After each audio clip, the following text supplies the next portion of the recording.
listen, you guys can't do this stuff house, and when you do it, you clean up. Snorting this cocaine, got this cocaine around the house laying all around. They can bust me with that stuff, it falls on me, So, yeah, I think that Simpson has done a lot of drugs, and Simpson allegedly told CJ that he introduced Nicole to using cocaine, But what about drug dealing? Are there allegations of Simpson and Al Cowling being involved in major drug dealing?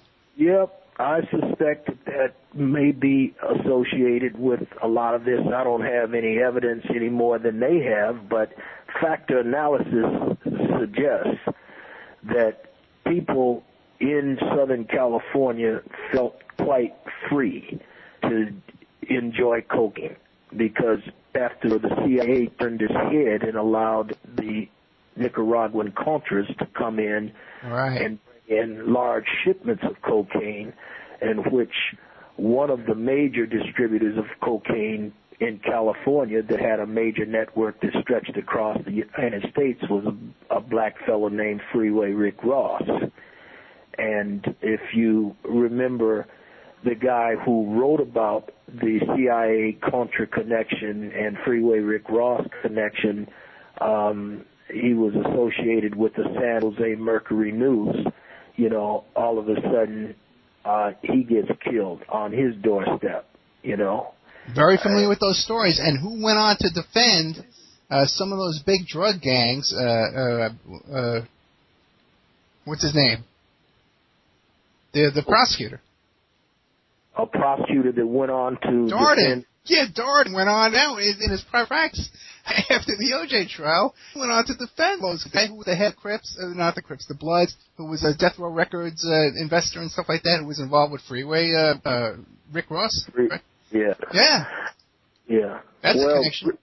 Ricky Ross was a supplier of all of the gangs. He supplied the Bloods and the Crips, So he was a major. In fact, I remember reading where Freeway Rick Ross went to prison at Terre Haute Federal Penitentiary, and he said that CIA came there and got him out and said, we need you back on the street, because he had his organization generated about $1 million a day, so it's $365 million a year. We need you back on the street. In fact, he's got a life sentence, but they turned it around to where they reduced it, and I think that he got out. He must have got out last year in 2013. He was, they had him down here over in the federal facility in Fort Worth, Texas. But I remember when they arrested him, I was in L.A. at the time that they arrested him down in Riverside, and thought he was gone for life. But I think that whole thing, that CIA connection thing was such an embarrassment that they just had to cut some deal and say, listen, go sit down, be quiet for a while, and after 10 years we're going to come get you, Right. And that's kind of the way I think that's gone. But yes, while we were out there, doing our investigation, I remember one of our people had a boat he lived on over in Marina del Rey, and the boat next to him was a big, gigantic boat parked in the harbor there was one that Suge Knight and them used, And I remember him telling me how Freeway Rick Ross had all of these people, these connections over here in Marina del Rey, which is kind of an exclusive area, and the people was selling drugs all throughout the expensive high-rises, and that Freeway Rick Ross had a connection to the people up in Brentwood as well.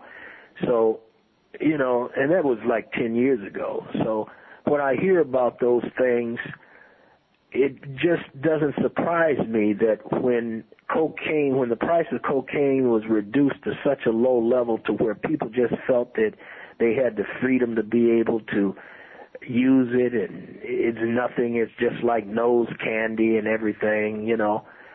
I think, yes, there's probably a lot of people who were quietly involved in it making a lot of money.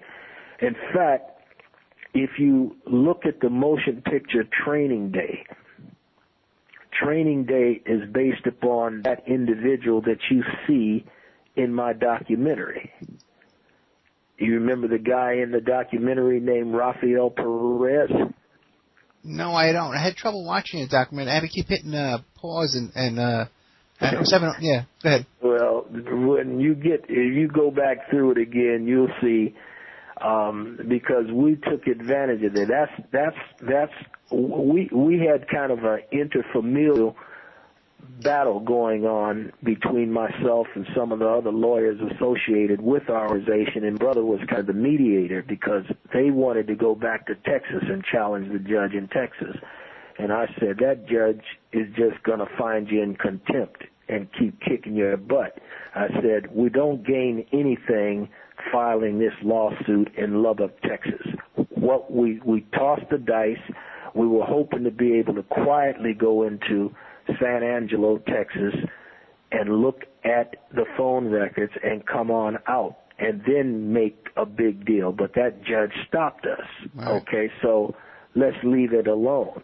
I said, eventually something has got to happen, and whatever happens, we need to file that case in California. The reason that we filed it in Texas is because when I got OJ Simpson to finally sign the contract, the agreement that allowed OMIG, our organization, to bring our attorney in to pursue these records for it, he flipped on me the night that he signed the agreement and I said, well, we need to get our attorney and we need to draft the pleading and file this in California as soon as possible. He said, no, you can't file it in California. And I said, why not? He said, if you file it in California, I'll lose all of the credibility that I have left. And I said, well, what credibility are you speaking of? I said, here's Gloria Allred pouring gasoline on hot coals, threatening to take your children away. So I said, I don't know what you're talking about. And so he kind of got pissed off and said, if you file that in California, all bets are off. You can't file it here. And so, you know, I went back to Minneapolis and sat down with my legal think tank, and we tried to figure it out. He won't let us file it in California. We got this signed agreement, but he doesn't want it to be filed. So that's when we figured out that we could file what was called a petition to perpetuate testimony down in San Angelo, Texas. But that judge kicked us out of Texas in 1999. So in 2000, my brother come across my fax machine that this guy, Rafael Perez, who was with the crash unit of the Los Angeles Police Department, and he had gotten busted coming out of the police evidence room with 8 pounds of cocaine. And so they put him on trial, and he was scheduled to go to state prison for between 12 and 20 years. And he told his attorney after the first trial he sweated bullets and he got a hung jury. He says, I can't afford to go through that no more. You got to get me a deal. And he says, well, what do you mean? He says, we'll beat him again, you know. He says, no, I can't take chance because they're waiting for me up there. And he said, well, what do you mean waiting for you? He says,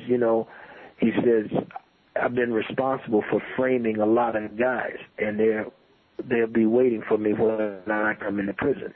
He said, I guess his attorney says, well, maybe we can get you at a more minimal security prison. He said, how many people are you talking about? He says, hundreds. And so his attorney brought the deal to the federal prosecutors and so forth, that this guy, Rafael Perez, that you will see in the documentary, he admits to framing 500 innocent individuals by planting evidence on them, and that he was willing to testify on 11 other officers that was associated with the crash unit, which was that anti-gang strike force unit of the LAPD. that had planted drugs on as many as 2,500 individuals. Did you and know? So once they went and they asked OJ, well, what do you think about this guy Perez and what he's saying? And he's in the L.A. Times, it says OJ says from Ramparts to Rockingham. The crash unit was part of the Rockingham precinct and the Rockingham, the Rampart precinct and the Rampart scandal. And so what I'm telling you is that, you know, I even think it's shaky that in 2001 is the only year that I can remember who won the Academy Awards. You know, Denzel Washington won the Academy Award for the crumpiest movie I ever seen, which was Training Day. Well, dude, listen to this, man. Denzel Washington got his career in show business started. He was in a play called Raisin in the Sun, and you know who financed that play? Who produced that play? Who? The guy who I'm talking to you about, who he was a Blood. He funded Death Row Records, and his lawyer. You're talking about Harry O. Man, there you go, Harry O. And his lawyer was Chris Darden. Okay. Well, when was Harry O? When was Chris Darden representing Harry O? When Harry O was in prison, trying to get out after his conviction. Really? Yeah. I didn't know that. As a matter of fact, he was one of Chris Darden's first clients when Chris Darden left the prosecutor's office. You kidding me? No, I'm not kidding you, man. That's what I'm trying to tell you. Well, check this out. Go ahead. Chris Darden was also a patient of my brother's. Oh my God! Well, it's a small world. And he was and check this out. He was a patient of my brother's at the same time OJ was a patient of my brother. Wow. So OJ was a patient of your brother. How? OJ was a patient of my brother because it works like this here.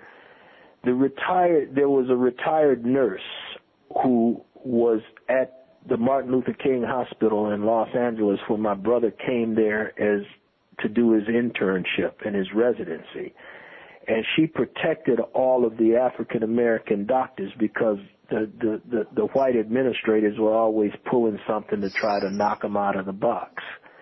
And so she threw her arm around them and said, well, you're not going to mess with these. These are my guys here. And they recognize this woman, and they take care of her. She got all kind of expensive jewelry once these doctors get out and practice, you know. Her name was Irma Reed. So Irma had retired, but she still had that motherly thing going on, so she started writing to OJ while he was incarcerated in the county jail after, you know, he got arrested. Okay. So OJ adopted Irma as his surrogate mother down in L.A. And Irma would come and call my brother. She would come get a physical at my brother's medical clinic. So apparently she had called my brother and she said, well, doctor, what are you doing? What's going on? And he says, well, you know, we're involved with an investigation concerning OJ Simpson, you know, and I'm having problems getting an attorney and first one thing and the other. Or we're having a problem filing these documents because my brother, meaning me, has told him you don't have standing. That's what the judge is telling you. Now, maybe somebody in the Simpson family has standing. If we could put their name at the top of the documents that we have, we would have something. But you filing a lawsuit saying that the taxpayers are going to lose a lot of money if this stuff is ever exposed and so forth, they're going to be liable and on the hook. They don't care anything about that because taxpayer lawsuits were struck down by the Supreme Court as far back as 1925. So you don't have any standing, so they throw it out on summary judgment. So he told Irma this, and Irma hadn't told him then that she was the surrogate mother of OJ. So the next Sunday she called OJ and she called my brother, and she arranged a conference call, and she says, OJ, I want you to meet Dr. Johnson. He's got something important to share with you. And Dr. Johnson, this is OJ Simpson. Now, I got a pot of beans I got to go deal with. You two talk. And that's how my brother met OJ. And then after he began to visit with OJ and share with OJ what he had, my brother began to treat some of the afflictions. OJ suffers from arthritis, so his knees and his other stuff swells up. And, you know, my brother has to wrap it, treat it, pull the pus or the fluid off of his knees and off of his elbows. So, you know, OJ trusts my brother in that way, like you would trust any doctor that gives you relief. So at the time that by the time he met Chris Darden, he had been dealing with OJ for 2 years. And the way that he met Chris Darden is that his secretary knew Chris Darden previously, one of his secretaries, and then she went to a book signing or something when Chris Darden came out with that book, In Contempt. And Chris Darden saw her and became infatuated with her and then, you know, wanted to be with her and all that kind of stuff. So she was with him, and he said, I need a doctor, so she introduced him to my brother. And Chris was sharing a lot of information, you know, how he felt, and first one thing and the other. And he had bought a new house, and he'd have him and my brother be sitting around the new house. Really? About 3 or 4 blocks from my brother's house, you know. And he called me one night. I was in his car. Had taken a Chinese lady to dinner and had delivered her back to her home in Chinatown. And I get this call on my phone. My brother says, come up here to this house in Upper Ladera. And I knew who he was talking about because he told me that Chris Darden had just bought a house in Upper Ladera. So when I get off the freeway at Slauson, instead of going straight to my brother's house, I make a right and come back into the area they call Upper Ladera, which is elevated, overlooking the La Cienega, and back off towards the ocean area. And I come knock on the door, and here it was, Chris Darden, you know. I wanted to get into some questions with him, but I could see that he kind of wore his emotions on his sleeves, you know. Yeah. And I guess it would be later on in the year he kind of fell out with my brother behind 2 things. He impregnated the secretary, and then he didn't want to acknowledge that the child was his, and that ends up popping out in the National Enquirer and all that, you know. I didn't see that, okay. Yeah, and then in the midst of all that, my brother was trying to tell him, he said, listen, you got a beautiful child by this woman. You know, you should slow it down. The woman isn't asking you for anything other than to take care of the medical bills of the child, you know. And, you know, Chris is kind of nutty, you know. You know, she's a slut, she's a this, she's a that, first one thing and the other, you know. And I remember the woman calling me in Minneapolis asking me, she said, well, Chris Darden keeps wanting to have sex with me, but he wants to have unprotected sex. Do you think I should do it? And I said, well, you're a grown woman, and he's a grown man. I said, that's something that you two should decide. I'm not going to tell you whether you should. I said, why are you asking me that? And she says, well, you know, you're like my brother, you know. I said, well, your brother's just told you what I think. I said, well, y'all are over 30 years old, so if you decide to have sex with him unprotected, that's between you and him. Well, they did, and she got pregnant, and that's his child. Child is named Tiffany. That baby should be about 15 years old now, you know. And he has nothing to do with that child? What? He has nothing to do with that child? No, I know he's got to have something to do with that child because